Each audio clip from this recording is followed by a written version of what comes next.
አሁን በሰሞነኛው ጦርነት በኢራንና በአሜሪካ መሃል በሚደረገው ፍልሚያ ውስጥ አንድ ወሳኝ የሆነን ሰርጥ እናገኛለን።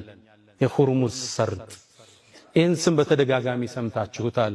መዲቁ ሁርሙዝ፣ ዘ ስትሪት ኦፍ ሁርሙዝ፣ የሁርሙዝ ሰርጥ እየተባለ የዓለም ሚዲያ ስለዚህ ሰርጥ ያወራል። ይህ ሰርጥ ምንድነው?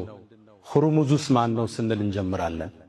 ይህ ሰርጥ የዓለማችን ነዳጅ 25% በዚህ ሰርጥ ውስጥ ያልፋል።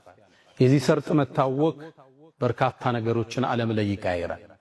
ይሄው አገራችን ላይ እንኳን ጥላው መጥቶ የነዳጅ ሰልፉ ለጉድ ነው። ይሄ ጉዳይ ወር ሲቀጥል አገራችን ዓለማችን ምን ይመስላል ሚለው አስጊና አሳሳቢ ያድርጎታል። አላህ ለሀገራችን ሰላም አላህ ያምጣ፣ ሰላሙን አላህ ያብዛል።